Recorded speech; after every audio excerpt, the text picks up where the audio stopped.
የገባችሁ ላይክ በማድረግ ሌሎችን ወዳጆቻችንን ጋብዟቸው ላይክ የሚለውን በመጫን ማለት ነው እናንተ ስትጫኑ እነሱ ኖቲፊኬሽኑን ይመለከቱታል ይገባሉ ማለት ነው አልጎሪዝሙ ያሳያቸዋል ስለዚህ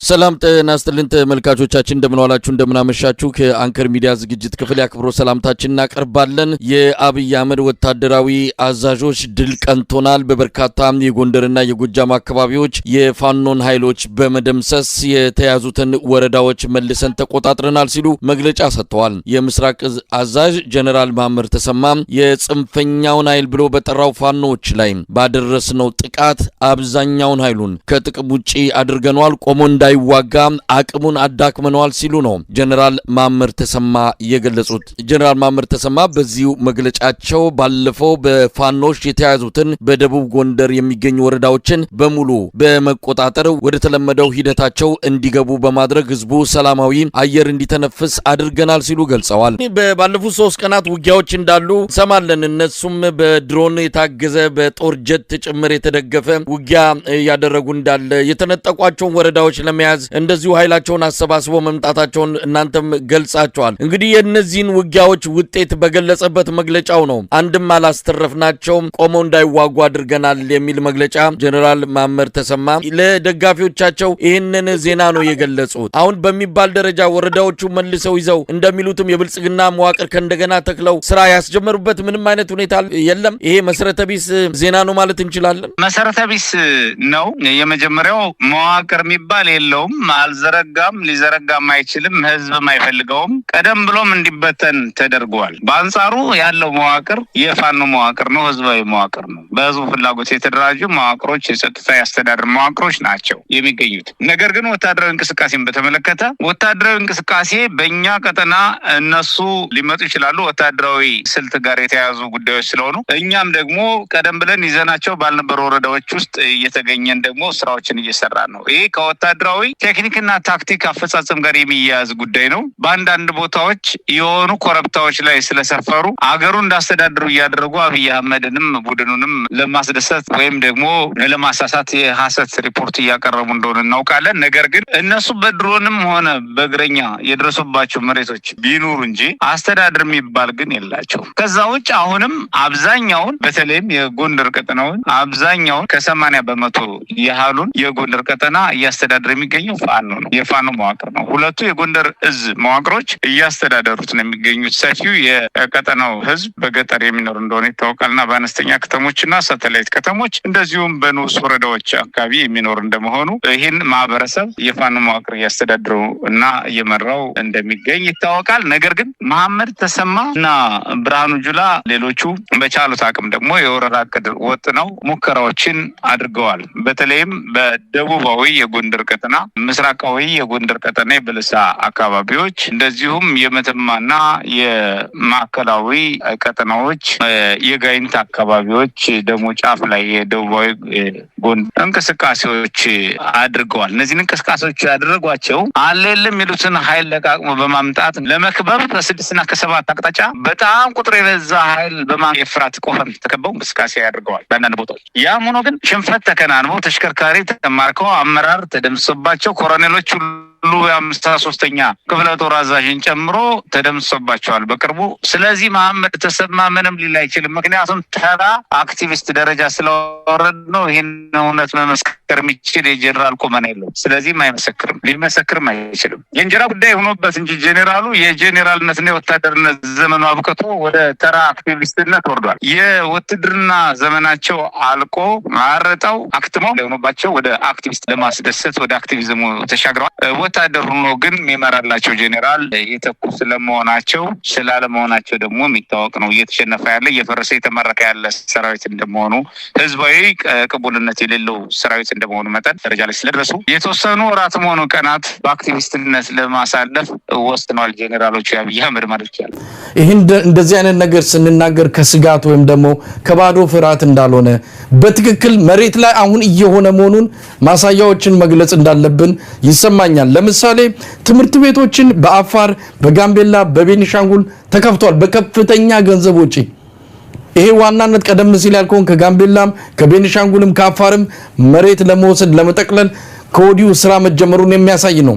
በቤኒሻንጉልና በጋምቤላ ክልል የኢሬቻ በዓል በግድ እንዲከበር ተደርጓል። ኢሬቻ በዓል ይከበራል።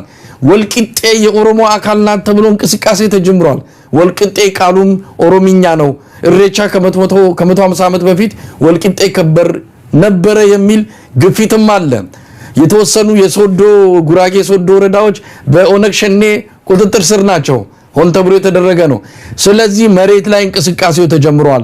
ሰሞኑን የኦሮሞ ነጻነት ሰራዊትና የአብይ አህመድ መንግስት ታንዛኒያ ሲደራደሩ ሁለቱ ጀነራሎች በኦሮምኛ ቋንቋ ሲግባቡ ሲነጋገሩ የነበረው አንድም ስለዚህ ጉዳይ ነው። ትልቋን ኦሮሚያ እየመሰረትን ነው፣ እናንተ እንቅፋት አትሁኑ ነው የሚሏቸው። ስለዚህ እየሆነ ነው ያለው። ዝም ብለን ከባዶ ሜዳ ተነስተን አይደለም። ካርታውም ተዘጋጅቷል። በኦሮሚያ ብልጽግና ዋና መስሪያ ቤት ጽፈት ቤት ግድግዳ ላይ ተሰቀለው ከምንም በላይ ይሄ ካርታ ነው። ስለዚህ ሰው ይሄን ማወቅ አለበት። ምንናገረው ከመሬት ተነስተን አይደለም፣ መሬት ላይ እየሆነም ስላለ በደንብ እንዲረዱት ያስፈልጋል። መስፍን መሳይ ማወቅ ብቻ ሳይሆን አሁን ወደ ተግባር መግባት አለበት እንጂ አሁን እኮ ስማ ማወቅማ እኮ ምንም አሁን ፋይዳ የለውም። ማወቅማ እናውቀው ሁሉ ነገር ነው አውቀናል እኮ ኦልሞስት። ግን ወደ ተግባር ካልተገባ ራሱን ካላዘጋጀ ራሱን ማንነቱን ህልውናውን ለማስከበር ካልታገለ ልክ አሁን እንደፋኖ እንቅስቃሴ አለቀ። አሁን ያለው ሂደት ያ ነው እኮ። በእርግጠኝነት ምናልባት በአንድ በሁለት ዓመት ጊዜ ውስጥ ኢትዮጵያ ውስጥ ህገ መንግስት ይሻሻላል። በነገራችን ላይ አሁን ትልቁ ጥድፊያ ይሄ ኦሮሚያ ክልል በየቦታው ካሉ እንትኖች መሬት የመውሰዱ ጥድፊያ ምንድነው? ኢትዮጵያ ውስጥ አሁን ሲዳማ 4 ነው 5 ክልሎች አዲስ ክልሎች ተፈጥረዋል። እነሱ ህገ መንግስቱ ላይ አልተጠቀሱ። የግድ ህገ መንግስቱ ላይ መግባት አለባቸው። የኢትዮጵያ ህገ መንግስት እንትን የሚባለው ነው። ስለዚህ የህገ መንግስት መሻሻል የሚባለው ነገር ሊመጣ ስለሆነ የኢትዮጵያም አሁን ያለውም የፌደራል አወቀ እንትን የክልላዊ ካርታው ምናምኑም ሪድሮ ተመልሶ ስለሚቀረጽ ስለሚሳል ያ ነገር እድሉ ከተገኘ በዚህ አጋጣሚ ኦሮሚያ የሚባለውን እንትን በ3 በ4 እጥፍ ለማሳደግ ስራዎች የተሰሩ ያለበት ሁኔታ ነው ያለው። ይሄ ነው ጥድፊያው፣ ያ ነው ከጊዜ ጋር ነው እየተካሄደ ያለው። እና ሰው ምን መሰለ ማወቅ አይደለም እንቅስቃሴ ማለት እኔ እንቅስቃሴ ተግባራዊ ስራ ውስጥ መገባት አለበት። እኔ አሁን የምለው ምንድነው የፋኖ ትግል ጉራጌንም ነው ነፃ ለማውጣት ነው እየተካሄደ ያለው። ደቡብንም አሁን ከመጣበት አደጋ ለመከላከል እየተካሄደ እንዳለ ሁሉም ሰው ግንዛቤ መውሰድ አለበት። ይሄንን ነገር መደገፍ መቻል አለበት። ዝም ብሎ አሁን ለምሳሌ በጣም ጥሩ ነገር አንስታል። ወልቂጤ ቃሉ ኦሮምኛ ነው በትክክል ምንም ጥያቄ የለውም። ለምን እንደተባለ ታውቃለህ? እኔም ታሪኩን ስለማውቀው ነው። ወልቂጤ ማለት በኦሮምኛ ግማሽ መንገድ ማለት ነው። በሊተራሊ በኦሮምኛ እንትን ግማሽ መንገድ ማለት ነው። ወልቂጤ ብሎ ወልቂጤን የሰየሙ ማን ናቸው ብትል አባጂፋር ናቸው። ኢትዮጵያ ታሪክ ላይ እንትን አለ። አባጂፋር ከጅማ ወደ ሸዋ ወደ አዲስ አበባ ሲመጡ እዛች ቦታ ላይ አረፉ። አዲስ አበባ ስንት ይቀረናል ሲባል ግማሽ ተባለ፣ ወልቂጤ ተባለ። ላይክ የዛሬ 110 ምናምን ዓመት ማለት ነው። ምኒልክም አይደለ ምን እዛ ቦታ ላይ ኦሮሞዎችም እንትን አይደሉ መንገዳቸው እንትን ነው። በነገራችን ላይ ኮልፌ የሚለው ራሱ ቃሉ ፈገግ ማለት ነው። ፈገግ ምንድነው? አባጂፋር እንትኑን ስላየሁት ነው። አባጂፋር አንድ እንትን ክሮኒክል ስላየሁ ነው። አባጂፋር ልክ የት ነው የሆነ ጋራ ላይ ደርሰው በዚህ በኮልቂጤ የመተው እንትን ነው አዲስ አበባን ከሩቁ 4 ኪሎ ፊት በር ያለውን እንትኑ አዩት። እሱን ሲያዩት እዛ ቦታ ላይ ቆመው ፈገግ አሉ፣ ደረስን ብለው ማለት ነው። ያ ቦታ ኮልፌ ተባለ እና እንዲህ አይነት ቦታዎች የሆነ ቃሉ ኦሮምኛ ቢሆንም ያ ነገር ኦሮሞ መሆኑን ማረጋገጫ ሊሆን አይችልም። አሁን ትልቁ ነገር ያ ነው። አሁን የኦሮሞ ብሔረተኞች አሁን ጎጃም ውስጥ ይልማና ዴንሳ የሚባል ቦታ ካለ ዲማ ጊዮርጊስን ኢቭን እስከ ባሬንቱ አሁን ኤርትራ ውስጥ ያለ ቦታ ነው እና ባሬንቱ የሚለውን ቃል ወስደው በቃ ኦሮሞዎች እዚህ ጋር ነበሩ ብለው ክሌም የማድረግ ነገር ነው ያለው። እነዚህ ሰዎች በጣም አደገኛ ቅዠታሞች ናቸው። የሆነ ነገር ብቻ ቃል የሆነ ነገር ካገኙ ከናይሮቢም ከኬንያም ባይዞ ክሌም የሚያደርጉት አለ። እነዚህ ድንበር በኢትዮጵያ ድንበር ውስጥ ብቻ የተወሰነ አይደለም። ባይዞ የኦሮሞ ጽንፈኞች አደገኛ እንትን የተወሰነ ብቻ አይደለም እና እንዲህ አይነት በቅዠትና በከንቱ ምኞት የተመላ እንትን የትም አያደርስም። በነገራችን ላይ የኦሮሞን ሕዝብ ከሁሉም የኢትዮጵያ ሕዝብ ጋር አጣልቶ አደጋ ውስጥ ነው የሚከተው። ይሄ ነገር ሊታሰብበት ይገባል። ሌላውም ሕዝብ ነቅቶ ራሱን ከጥፋት መከላከል መቻል አለበት።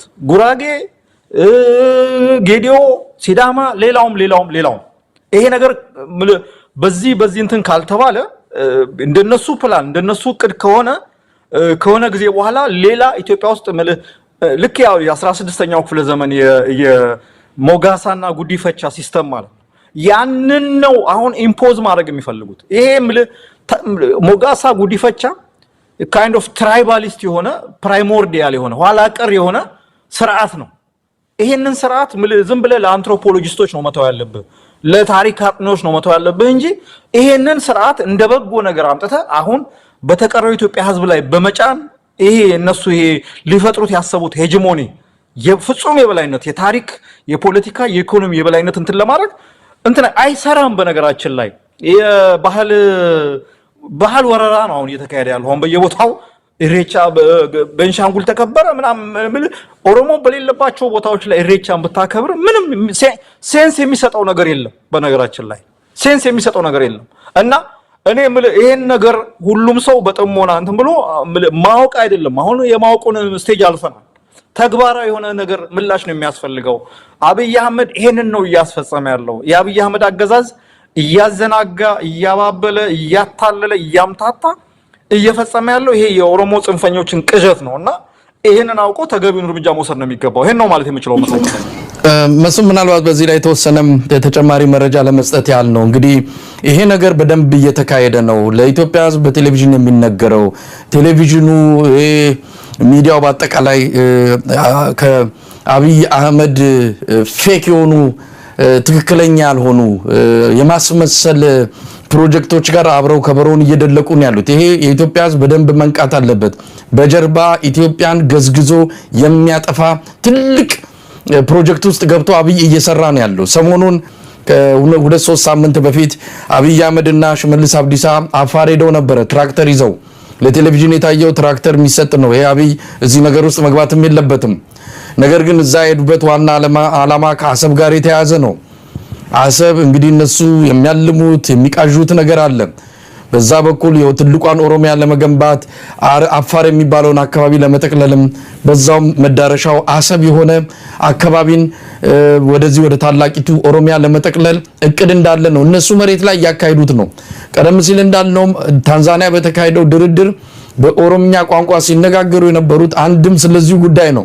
እናንተ እንቅፋት አትሆኑ፣ ትልቋን ኦሮሚያ እየፈጠርን ነው፣ አማራ እየተባላ ነው፣ ትግራይን አዳክመናል፣ ከዚህ በኋላ ማዕከላዊ መንግስት ስጋት መሆን አይችልም፣ ሌላው አካባቢ ደቡብን አፈራርሰናል፣ ወደ ተለያየ ቦታ ሸንሽነናል፣ ደቡብ ቁስሉን እያሸ ብዙ አመት ለኛ ስጋት ሳይሆን የሚቆይ አካባቢ ነው። ስለዚህ አሁን አማራ ክልል ያለውን ነገር ጸጥ እናደርገዋለን፣ እናንተ እንቅፋት ለምን ትሆናላችሁ፣ ስልጣን እንሰጣችኋለን ብለው ነው ለኦሮሞ ነጻነት ሰራዊት ሲሸነግሏቸው የነበሩት። ምናልባት እነሱም ቢብለዋል በዚያ እንሸነገልም በኢትዮጵያ ውስጥ ያለው አጠቃላይ የፖለቲካ ችግር መፍትሄ የሚያገኘው በሽግግር መንግስት ነው ብለው አቋማቸውን በመግለጻቸው ተበትኗል። እናም መስፍን እንዲህ አይነት ነገር ነው ያለው። ትክክለኛው እየተደረገ ያለው ይሄ ነው። አማራ ክልልን መሸንሸን፣ ማዳከም፣ ኦሮሚያን ማግዘፍ፣ ማተለቅ፣ ሀገር ማድረግ ከተቻለም በምስራቅ አፍሪካ የአብይ ህልሚያ ነው። ይህን ነገር ስትነግራቸው ለአንዳንድ የአንድነት ኃይል ነን ለሚሉ ኢትዮጵያውያን ባዶ ስጋት አድርገው ዝም ብለው ይህንን አያደርግም የሰውዬ ብለው አሁንም በቀደመ የማታለል ተግባሩ ላይ በነበረ ጊዜ ያላቸውን አቋም ይዘው ነው የቀጠሉት። እስቲ መስፍን እንደው ለአንዴም ለመጨረሻ ጊዜ ባንልም እንታገለዋለን። ይህንን ኢትዮጵያን በቁሟ ገዝግዞ ሊያጠፋት የመጣን ስርዓት እስከ መጨረሻው እንታገለዋለን፣ ህዝብን እናነቃለን። ይሄ የኢትዮጵያን ዳግም ትንሳኤ ለማምጣት በሚደረገው ትግል ግንባር ቀደም ሆነን ምንገኝ ይሆናል። ምን ማለት ይቻላል? ህብረተሰቡ በዚህ አንፃር ምንድነው መረዳት ያለበት? አዲስ አበባ ላይ እናነሳዋለን። አዲስ አበባ ላይ የሚደረገውም አንድም ታላቋን ኦሮሚያ ለመገንባት የሚደረግ እንቅስቃሴ ነው። የአዲስ አበባን ድምጽ ማጥፋት፣ ስለ አዲስ አበባ የሚጮሁትን ስለ ኢትዮጵያ የሚጮሁትን ከአዲስ አበባ ማራቅ ትልቅ ፕሮጀክት ተደርጎ እየተሰራበትም ነው። እስቲ መስፍን በዚህ ላይ ምን ትላለህ? አይ ቲንክ ምንድነው መረጃዎች የሚባሉ ነገሮች አሁን የጠቀስካቸው ነገሮች አንድ ህሊና ላለው ማገናዘብ ለሚችል ሰው ምንም መሆን አያስፈልግም።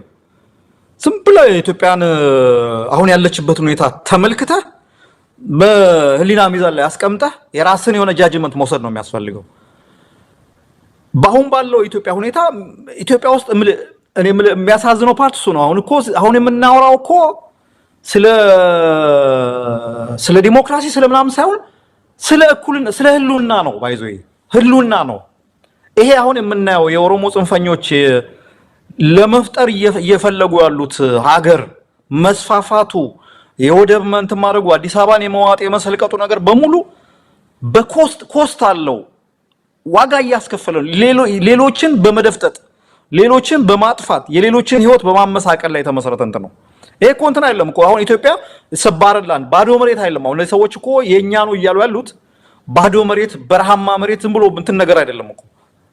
ሌሎች ህዝቦች ሌሎች ሰዎች የሌሎች ቋንቋ ተናጋሪዎች ለ100 ዓመት ለ1000 ዓመት የኖሩበትን አካባቢ ነው የኛ ነው። ስለዚህ የኛ መሆን አለበት። እናንተ ወይ መሄድ አለባችሁ ወይ ደግሞ እኛን መምሰል በእኛ እንትን መወጣ አለባችሁ ተብሎ እንትን እየተደረገ ያለው ይሄ በምንም እንትን ሳይሆን ይሄ ለሌላ የእርስ በርስ ጦርነት የሚጋብዝ እንትን ነው። ኢትዮጵያ አሁን እኮ ቴክኒካሊ ኢትዮጵያ እንደ ሀገር እኔ አለች ተብሎ ሟርት እንትን አይደለም። ባይዞ እኔ ሀቁ እንትን አብይ አህመድ ኢትዮጵያን እየመራ ነው ብሎ መናገር አይቻልም። በነገራችን ላይ ከኦሮሞ ፖለቲከኞች እንደ አብይ አህመድ የኦሮሞን ጥያቄ የመለሰ የኦሮሞን ጥያቄ ያሳካ መሪ ካለ እኔ ሰው መቶ ይጥቀስልኝ ዲሊቨር በማድረግ ማለት ምናልባት የኦሮሞን ጥያቄ ስትል መስፍን እንዳይምታታ ነው። የኦሮሞ ጥያቄማ የእኩልነት ጥያቄ ነው። የጽንፈኛ ኦሮሞዎች ጥያቄ ብሎ መለየት የሚያስፈልግ ይመስለኛል። የኦሮሞ ህዝብ ጥያቄ ይሄ አይደለም። የጽንፈኛ ኦሮሞዎች ጥያቄ ማለት በሚገርም ሁኔታ ማን ነው ቅድም ያነሳ ነው ዳንኤል ክብረት የኢትዮጵያ ነገር ሲነሳ እንባቸው ዱብ ዱብ ይላል ያለው ነገር በጣም ሁሌ ስትራይክ የሚያደርገኝ ነገር ነው። ምንድነው ከምን ጋር ያያስኩት መሰለ ያዞምባ የሚባል ነገር ታውቃለህ? አዞ እኮ ሲበላ ነገር ሲበላ እያለቀሰ ነው የሚበላው። ነገራችን ላይ አብይ አህመድም ኢትዮጵያን እየበላ ነው እያለቀሰ ያለው። ኢትዮጵያ እያዘነ ለኢትዮጵያ እየተቆረቆረ አይደለም። ለኢትዮጵያ የሚቆረቆር መሪ በሚሊዮኖች የሚቆጠሩ ሰዎች በብሔራቸው ከአንድ ቦታ ወደ አንድ ቦታ ተፈናቅለው እንትን ሲሉ ኤምፓቲ ይኖረው ነበር፣ ሀዘኔታ መቆርቆር ይኖረው ነበር። እዛ ነበር እንዲያው መከላከያውን ባለ በሌላ ኃይሉ ወለጋ ላይ አዝምቶ እነዚህን ሰዎች ወደ ቦታቸው ይመልስ ነበር። ለኢትዮጵያ የሚቆረቆር መሪ ኢትዮጵያን ቢወልድ ኖሮ ኢትዮጵያ ባንዲራ አዲስ አበባ ውስጥ ዛሬ እኮ ማድረግ ይዘህ መሄድ አይችልም እኮ። ኢትዮጵያ የምትባል እኮ ሀገር እኮ አለች እኮ። ኢትዮጵያ የፌዴራል ባንዲራ ነው። ኢትዮጵያ የፌዴራሉን አርማ ኢትዮጵያ የሚባለውን ኢትዮጵያን የሚወክለውን ነገር ለብዙ ዓመታት ኢትዮጵያ ተብሎ የሚጠራው ነገር ሲምቦል በዋና ከተማ በዋና ከተማ ይዘህ መሄድ ዜጎች ማውለብለብ የማይችሉበት ሀገር ነው። ኢትዮጵያ የሚባለውን ነገር ከፍ ማድረግ ማንሳት የማይቻልበት ሀገር ነው። ይሄንን ሰውዬ ነው ኢትዮጵያ ነገር ሲነሳ አምባው ዱብ ዱብ ይላል የሚባል። ቅድም እንዳልከው የኦሮሞ ጥያቄና የኦሮሞ ጽንፈኞች ጥያቄ በጣም የተለያየ ነው። ህዝብ ሁሉ ጊዜ ያለው ጥያቄ መሰረታዊ ጥያቄ ነው። የነጻነት የእኩልነትና የዳቦ ጥያቄ የዳቦና የቅቤ ጥያቄ ይባላል። ይሄ ነው የትም ቦታ የትኛውም ዓለም ላይ ብትሄድ እንትን ላይ ለምርጫም ብትወዳደር ለምንም ህዝብ የሚፈልገው አብዛኛው የሚፈልገው መስማት የሚፈልገው ያንን ነው። ፖለቲከኞች ደግሞ ጽንፈኞችን በላቸው እንትን ብሎች ፍሬም የሚያደርጉት የህዝብ ጥያቄ ነው ብለው ፍሬም የሚያደርጉት የራሳቸውን የኤሊት ኢንተረስት አለ። አሁን እንደምናየው እኮ ነው እነዚህ ሰዎች ለ40 ዓመት ለ50 ዓመት የኦሮሞ ህዝብ ተጨቆነ፣ ጄኖሳይድ ተፈጸመበት፣ 1.5 ሚሊዮን ተገደለ ምናም ብለው ሲያለቃቀሱ ነበር። ሲያለቃቀሱ የሌለ ታሪክ ፈጥረው ማለት ነው። ይሄው አሁን ስልጣኑን ሲይዙት ደግሞ እነሱ ራሱ ጄኖሳይዳል እነሱ ሆኑ ጄኖሳይድ ፈጻሚዎቹ እነሱ ሆኑ ጨቋኞቹ። ኢትዮጵያ ውስጥ ያልታየ ጭቆና ኢትዮጵያ እየፈጸሙ ያሉት እነሱ ሆኑ። ኢትዮጵያ ውስጥ የብሔር መብት በመርገጥ እነሱ እንዲያውም እንትን ሪከርዱን ሰበሩት። በነገራችን ላይ የሌሎችን ቋንቋ ባለማክበር እነሱ እንትን ሆኑ። በቃ አንድ ምንድን ይባላል ልኬት ራሱ እንትኑን ሴት አደረጉት። አሁን ያ ጥያቄ ተረስቶ አሁን አብዛኞቹ ኦሮሞ ጽንፈኞች ጥያቄያቸው ምንድነው? ያገኘነውን ስልጣን እንዴት እናስጠብቃለን ነው። ያገኘነውን ስልጣን እንዴት እናስጠብቃለን እንዴት እናስቀጥላለን ነው። እንግዲህ አስበው ኢትዮጵያ የ86 87 ብሔሮች ሀገር ነች።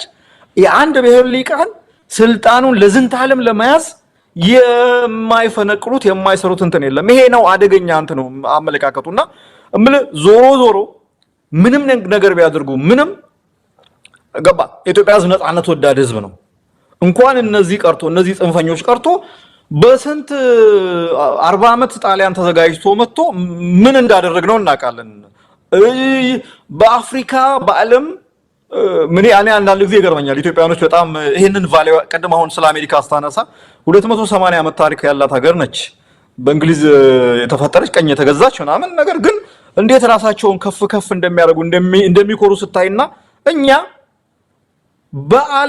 በዓለም ውስጥ የነጭ ኮሎኒያሊዝም የነጭ ያቀኝ አገዛዝ ያልነካት ብቸኛ ሀገር እኔም ቻይና አረቦች ተረግጠዋል ቱርክ ተሸንፈዋል ዝም ብለህ እኮ ኢትዮጵያ እንግሊዝ ብሪታንያ አሁን ያለችው ብሪታንያ እቺን የምታክለው ሀገር በዓለም ላይ አሁን ያለው ካርታ ላይ 25%ን ያለም እንትን ግዛት ትገዛ ነበር ኢትዮጵያን ብቻ ነው ያልገዛችው ኢትዮጵያን ብቻ ይሄንን የመሰለ የነጻነት ራስን የመከላከል ታሪክ ያለው ህዝብ ነው እንኳን የውስጦቹ እነዚህ ቀርተው በጣም እነዚህ ጽንፈኞች ደካሞች ቀርተውና ዞሮ አሁን የምናየው ፋኖ እንቅስቃሴ መዛ ውጤት ነው አልገዛም ባይልነት ነው አልሸነፍም ባይነት ነው እኔ አሁንም ከአብይ አህመድ የሆነ ነገር የሚጠብቁ ሰዎች እኔ አሁንም እንደሱ ራሳቸውን ሐኪም ቤት ወስደው የስነ ልቦና ሐኪም ቢያሳዩ ነው የሚሻለው እውነቴን ነው የምልህ it's not politics ይሄ ፖለቲካ ምናምን እንትን አይደለም እስቲ እውነታውን ቁጭ ብለን በእያንዳንዱ ይሄ ልክ እንዴት ነው ባላንስ ሺቱን እንስራ የአብይ አህመድን ባላንስ ሺት ወጪ ገቢውን እናስራ የ5 ዓመት ውስጥ አብይ አህመድ ስልጣን ከያዘ ጊዜ ጀምሮ እዚህ ሀገር ውስጥ የተፈጸመው ነገር 1 2 ብለን ቆጥረን ይሄን ምንድነው ይሄ ኔጌቲቭ ነው ፖዚቲቭ ነው ይያለን እንስራ ኦነስት ከሆኑ ማለት ነው እነዚህ ሰዎች አሁን አብይ አህመድ የሚደግፉ ይሄ ሉዓላዊነት ነው ኢትዮጵያን ይወዳል በጣም ከዚህ በኋላ ይለወጣል ተስፋ አለው ብሎ የሚያስቡ ሰዎች እኔ ቁጭ ብለን እንትንበል እውነት ነው እንጂ እነዚህ ሰዎች እውነት በራሳቸውም ሊያስመረምሩ የሚገባቸው ሰዎች ናቸው እንትን የለውም ሆፕለስ ነው 5 ዓመት ይሄ ሰውዬ በ5 ዓመት ውስጥ እኔ አሁን እኮ ነገር ያለፈው ጊዜ ነገር ያለው አይደል ያለፉትን በጣም የታገልናቸውን የምንጠላቸውን የደርግና የወያኔን ስርዓቶች በተወሰነ መልኩ እንዴ እነዚህ የተሻሉ ነበሩ ብለን እንድናያቸው የሚያደርግ ስራ እኮ ይሰራ ያለበት ሁኔታ ነው ያለው እና እኔ ዞሮ ይሄ እውነታው ይሄ ነው ማንንም ሰው እንደው በዚህ መንገድ መከራከር መነጋገር ፈልጋለሁ የሚል ካለ ይምጣ እውነቴን ነው ማለት ባላንስ ሺቱ ይሄ እንትኑ የሚያሳየው የገቢ ወጪ ሚዛኑ የሚያሳየው ኔጌቲቭ አብዛኛው እንትን ኔጌቲቭ ነው አሉታዊ ነገር ነው የሚያሳየውና እኔ ይሄን ነው ምለው መሳይ መስፍን ያጠቃለን ኒድ ሰዓት ስለሌለን እንደ የመጨረሻ ሐሳብ ሰተን እንላያለን መስፍን ያልከውን ነገር በደንብ ነው የምቀበለው አሁን በሚደርሱ መረጃዎች በዋና ኦሮሚያ ከተሞች እንደዚሁም በድሬዳዋም ጭምር በአዲስ አበባም ጭምር የተወሰነ የህብረተሰብ ክፍል ማንነት ተመርጦ ከፍተኛ ግብር እየተጣለበት ከከተማው ተማሮ እንዲወጣ እየተደረገ ነው አሁን ከድሬዳዋ የደረሰን መረጃ ላይ እንደሚያመለክተው የአማራ ባለሀብቶች እዛ ከተማዋን የቆረቆሩ ከፈረንሳይ ቀጥሎ ስማቸው የሚጠቀስ እነዛ ሰዎች ጭምር ሀብታቸው ከፍተኛ ግብር እየተቆለለባቸው ከተማዋን ለቀው እንዲወጡ እየተደረገ ነው ዋና ዓላማው ባለፈው የኦሮሚያ ኮሚኒኬሽን ቢሮ ኃላፊ ተናግሯል በ600 ከተሞች ሪፎርም እየሰራን ነው ብለዋል ሪፎርም አይደለም ሪፎርም ብለው ቃሉን አሳመሩት እንጂ ዋናው ዓላማ እነዚህ መጤናቸው ብለው የሚያምኗቸውን ሰዎች መንቅሎ ማውጣት ነው መቆጣጠር ነው በቃ አሁን በሙሉ የማጽዳት ስራ እየሰሩ ነው ያለው ይሄ ትልቅ ወንጀል ነው ዓለም አቀፉ ማህበረሰብ ለዚህ ትኩረት ሊሰጠው ይገባል ዓለም ወደ አንድ መንደር ስትመጣ እነዚህ የ17ኛ እና የ16ኛ ክፍለ ዘመን ጭንቅላት ያዙ ሰዎች ሀገሪቱን ጨምድደው እንዲህ አይነት መከራ ላይ እየጣሏት ነው አቅም የላቸው ከራይ የላቸው ዘረፋና ወኋላ ቀር አስተሳሰብ ይዘው ሀገሪቱን ተቆጣጥረው መከራ ውስጥ እየከተቱ ነው ይሄን መታገል አለብን እውነት ለመናገር ዛሬ ከነዚህ ጋር ተሰልፎ አብሮ ኢትዮጵያን እየመጠመጠ ያለ ሌላ የህብረተሰብ ክፍል አብሮ የሚጠየቅበት ወንጀል ውስጥ ነው የገባው በጊዜ መንቃት አለባቸው ሚኒስትሮች የተለያዩ ከብልጽግና ጋር የሚሰሩ አካላት አሁን ላይ መንቃት አለባቸው ትልቅ አጥያት ነው ኢትዮጵያ ላይ እየተሰራ ያለው አንተ ከባለፉት መንግስታት ጋር አወዳድራል እንደ የ27 ዓመቱን የወያኔ ክምር እኮ ነው ባንዴ በ5 ዓመቱ የረሳ ነው በዚህ 5 ዓመት ውስጥ የተፈጸመው ላለፉት 100 ዓመታት ኢትዮጵያ ላይ የተፈጸመውን ግፍ ሁሉ እንድንረሳ እኮ ነው ያደረገው እንዲህ አይነት መከራ ነው ኢትዮጵያ እየተቀበለች ያለችውና መስፍን ምናልባት በማጠቃለያ የምትለው ካለ ዛሬ የምስጋና ቀን ነው ምናመሰግነው ካለ እናመሰግናለን በዚህ አጋጣሚ ነው ፋኖች ከፋኖ ጋር ሆነው ይህንን ትግል እየመሩ ያሉትንም ምስጋና ልናቀርብላቸው ይገባል ይሄ ለኢትዮጵያ የሚከፈል ዋጋ ነው ለአማራ ሕዝብ ብቻ አይደለም ነገ ከነጎዲያ እነዚህ ሰዎች ይዘው የመጡትን ትልቅ አደጋ በተለያዩ የኢትዮጵያ አካባቢዎች እየመጣ ነው ያንን አደጋ ለመቅረፍ የሚያስችል ትግል የተጀመረውና እዚህ ትግል ላይ በአንድም ይሁን በሌላ ሚና የሚጫወቱትን በሙሉ ልናመሰግናቸው ይገባል መስፍን በአንተ ማጠቃለያ ዝግጅታችን እናበቃለን ከምስጋና ቀኑ ጋር ያይዘው መሳይ አሜሪካኖቹ ምስጋና የሚያቀርቡት ላላቸው በረከት ለመጣላቸው ነገር ብቻ ሳይሆን ላላቸው ነፃነት ነው አሜሪካ ብዙዎቻችን መሄድ መኖር የምንፈልገው ከኢኮኖሚክ ጥቅሙ በበለጠ እዛ ሀገር ውስጥ ለምናገኘው ነፃነት ነው ማንኛውም ሰው ከየትኛውም የዓለም ክፍል ባዶ እጁን ሄዶ ተሰዶ ምንም ሆኖ ምንም እኩል አሁን ፓርላማ እስከመሆን ፓርላማ የኮንግረስ አባል የሴኔት አባል እስከመሆን የፈለከው ኢትዮጵያኖች አሉ አይደለ በባዶቻቸው ገብተው ቢሊዮነር የሆኑ ሰዎች አሉ በነፃነት ሰርተው መብታቸው ተከብሮ ምናምን ለዚህ ምስጋና ነው የሚያቀርቡት አሜሪካኖቹና እኛም እኔም ምለው እሱን ነው እኛም ይሄ በቃ እኔ ጋር ካልደረሰ በኔ ካልመጣ የሚለውን ነገር ትተን ለነፃነታችን ነገ ምስጋና የምናቀርብበትን ለምንፈጥርባትን ሀገር መፍጠር አለብን እውነቴን ነው የምልህ ነፃነት የሚባለው ነገር ማምጣት አለብን ማንንም እየመጣ አምባገነን እየተፈራረቀ የሚጫወትብን አብረን መቆም ስላልቻለን ነው መታገል ስላልቻለን መብታችንን በጋራ ማስከበር ስላልቻለን ነው ብልጦች ስለሆንን ነው በፋኖ ኪሳራ ነፃነቱን ማስከበር የሚፈልጋል ነፃነቱን ብቻ አይደለም እንደውም አንዳንዱ በፋኖ ኪሳራ ስልጣኑን ራሱ ሚኒስትር አድርጎ የሚያዘጋጅም ጀግና አይጠፋም እኮ እውነቴን ነው የምልህ አሜሪካኖቹ ዛሬ ምስጋና የሚያቀርቡት እኮ በይሄንን የተባረከ ነፃ የሆነ ሀገር በትግል የመጣ በነገራችን ላይ ዝም ብሎ ከሰማይ ዱብ ተብሎ እንትን የተባለ በትግል እንግሊዞቹን ታግለው ውስጣቸው ደግሞ ብዙ ትግል መስዋዕትነት ተከፍሎ የአፍሪካን አሜሪካንስ ትግል ተካሄዶ ብዙ ነገር ተካሄዶ ነው ዛሬ አሜሪካ ሁሉም ሰው ከየትኛውም የዓለም ጥግ መጥተህ ኖረህ ሰው ሆነ ሰውነትህ ታውቆ ተከብረ የምትኖርበት ሀገር ሆነችው እና ዛሬ ምስጋና ሁላችሁም እኩል ታከብራላችሁ ኢትዮጵያን እንደዛ የምናከብርባት ሀገር እናርጋት ያንን ሀገር እንደዛ እናርገው ኢትዮጵያ ያንን የምናነገው ስንታገል ነው ምኞት አይደለም በነገራችን ላይ አሜሪካን አሁን እዛው ናችሁ ዛሬ ታንክስ ጊቪንግ የምታከብሩ ሰዎች ለኢትዮጵያም እንዲህ ነገር እናርግ ብላችሁ ዛሬ አስቡ በነገራችን ላይ አሜሪካንን እንደዚህ አመቻችቶ ያመሰገናችሁት አምላክ በመታምኑበት መንገድ ማለት ነው ኢትዮጵያንም ደግሞ እንደዚሁ አርጎ ለማመስገንበት እንትን ምናልባት የሚቀጥለው ዓመት የሚቀጥለው 2 ዓመት የኢትዮጵያ ታንክስ ጊቪንግ ዴይ ተብሎ ሁላችንም በነፃነት የምንኖርበት ሀገር ፈጥረን እንትን ለማድረግ እንስራ ነው ሌላ ነገር አይደለም በነገራችን ላይ እንዳልኩት እሱ ነው